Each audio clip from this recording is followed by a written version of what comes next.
Number 20, A.D. Chan has a question. It says Proverbs 16:33. Let's look at the verse and we'll do the question as well. I'm going to mute my mic just to cough for 1 second. There we go. All right, so to clear things out. A.D. Chan, here is your question. It's on this verse.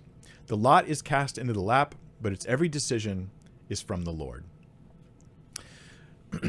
Okay, the question is, but the lot, by the way, is like a die, like rolling dice. Think of it like rolling dice. It's like that kind of thing. A random thing, yet its every decision is from the Lord. So your question is, the lot's cast into the lap, but its every decision is from the Lord. Does this mean we can roll dice to get answers from God? I mean, I don't have any dice. I could flip a coin. I don't even have a coin. Look, I have this washer. I'll flip the washer, and if it lands like face up, that means we can flip washers to get answers from God. And if it lands face down, then God's saying we can't flip washers to get answers from God. But wait, if it lands face down, I'm thinking that the answer from God is that we can't get answers from God, which means I'm relying on it being, so I'm assuming it's true in order to prove it's true, and that's going to be, this leads us into a lot of problems. So how do I understand Proverbs 16:33? I'm not going to tell you what the washer did, because some of you guys are superstitious enough to actually think it matters. So the lot cast into the lap, its every decision is from the Lord. This could be a statement simply that God is in control of the random things in life. That can feel a little bit lacking. It fits that Proverbs is a book of wisdom. It's not a book of rules. Okay, rules and wisdom are very different things, right? It's wisdom. It's, hey, here's a piece of wisdom for you. You know, God's the one in control of the random things that you think are random. Lots cast in the lap. Yeah, but God's the one who's in control of that random stuff. But there's another view that would say, oh, no, I'm actually getting a decision from God. It's not just it's every result is from God. It's every decision is from the Lord. And here, it might be a reference to something that the priests used to do in the Old Testament law. When the king has a question, he's like, I'm going to go, and the phrase you get in the Bible is, I'm going to inquire of the Lord. And it would go and they would ask the priest, and the priest would go and inquire of the Lord. Then he would answer, here's what God says. Like David does this when he's like, hey, if I go to this city, are they going to deliver me over to Saul? And the priest inquires of the Lord for him.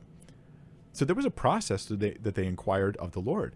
And it seems that this process may have involved some use of a random number generator type thing, right? Like whether it's dice or somehow the Urim and Thummim, getting into more details that I don't have time to explain. These rocks that were on the priest's garments, getting into those things.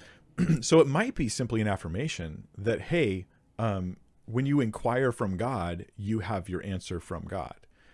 But you can't just say this was pure randomness. So even if this is about decisions that are random being from God, you can't just apply this to you rolling dice today. And here's a few reasons why. One, even in that inquiring of God, even though there was probably some way in which God would use a random thing to demonstrate his will, to reveal the answer to the priest, it was not just random. See, because when I do a magic 8-ball, I always get, I should use a better example. When I use a die, or if I flip a coin, I always get an answer. But there were times where they went to inquire of God, and the priest is like, God's not telling us. Okay, so it's not just pure randomness. It's not like a guarantee it's always going to happen. It's also tied to, so you can't just roll dice every time and think God's always going to answer you. But it says every decision. Okay, but that's the nature of Proverbs. This is wisdom poetry. So you shouldn't take it that strictly. But it's also connected to the priesthood. You see, they didn't just roll any dice. It was only associated with the priesthood that they trusted this kind of randomness. So that's one way to say, hey, okay, it could be about those kinds of decisions. But there's one New Testament passage that relates to this as well, and it's in Acts chapter 1, where Matthias is chosen. Okay, let's look at it. This could push back a little bit on what I'm saying, but I'm going to suggest that it's slightly different. You think about it, whatever you think about it. Not that I could stop you anyways. Acts 1:12. So they come back to Jerusalem from the Mount of called Olivet, or the Mount of Olives. And they've got an issue, right? They had this guy Judas. He killed himself. Now they're missing one of the apostles. There's only 11. and whoever was partnered with Judas, because it went 2 by 2, doesn't have a partner. So they decide, hey, Judas was going to go, but we need to replace him, right? Let another take his office, Peter says. So then they give out requirements. Like, of all those men who've accompanied with us, they've been with us the whole time that we've been with Jesus, we're going to pick one of them. And they pick 2. They put forward 2. Joseph, called Barsabbas, who was also called Justus, and Matthias. It was normal for them to have lots of names back then for different reasons. So then they go, hey, we're praying, and they ask for God to use a random event to tell them which one they should use. And they prayed and said, you, Lord, who know the hearts of all, show which one of these 2 you've chosen, and take the place to take the place in this ministry and apostleship from which Judas turned aside to go to his own place. And they cast lots for them, and the lot fell on Matthias, and he was numbered with the 11 apostles. There's actually another example that also comes up in my mind, which is casting lots to figure out who took stuff from Ai. After Jericho, there's Ai, and someone stole some things from Ai they weren't supposed to, and they used lots to figure out who it was. And God guided that. And it seems as though God was guiding this, or at least they expected him to. Some people think this is a mistake. I don't think so. But the casting of the lots at the Ai is, again, with that official Mosaic leadership in place. Okay, that's different than what we have today. But the casting of lots here is more close to home. And here I'm going to say, if you are going to do it, perhaps you do it when you have multiple good options. Perhaps. I'm not suggesting you do this, you guys. I'm trying to limit you so you don't overuse it. The example in Acts 1 would be doing it when you have multiple good options and you just can't decide between the 2, and you go, okay, I'll just flip a coin and I'll pray, God, please guide and direct me in this. That would actually be consistent with what they did in Acts 1. Now, some suggest, no, don't copy the Acts 1 there, because that was before the giving of the Holy Spirit, and so they have a problem with it there. And I don't lean that way.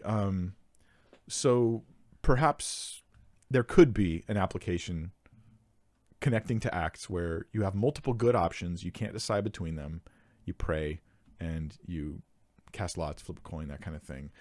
I don't know. I don't really know how else to interpret that other than what I just shared with you. All right, last question, little bonus question for you guys.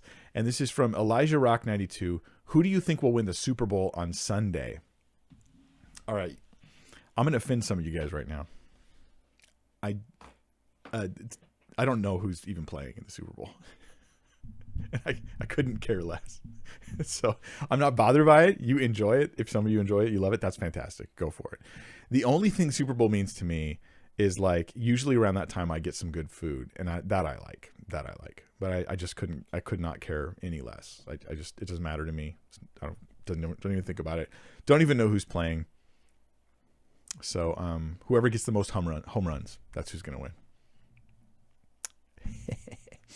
All right, so thank you guys for joining me. Quick announcements before I go. I will put some video links below, the things I talked about earlier, the Understanding the Old Testament Law, those 2 videos. I really recommend you check those out. Like, not for my sake. I think it will bless your socks off when you understand these things well. The Old Testament becomes understandable, and it becomes a treasure trove of great wisdom. Let's see. Other than that, there's a couple other announcements. There's an apologetics conference coming up February 25th and 26th. This is coming up real quick, 2 weeks from now. And you can watch it online if you want. And it's half off if you use the promo code I've got down below in the video description. So it's at desertapologetics.com. And there's a link, and the promo code is Winger10, my last name and the number 10. So I'm going to be there. Sean McDowell's going to be there. Craig Hazen, Natasha Crane, Lynette Garrison, and a couple others as well. And it's about the battle for the next generation. I'll be talking about some progressive stuff and influencers and stuff like that. It'll be interesting. There's no Q&A for the next 2 Fridays I mentioned before. That's next Friday and the Friday after that. I'll be at the conference at the end of February. March 4th is the next Q&A. I'm sorry to make you guys wait, but such is life.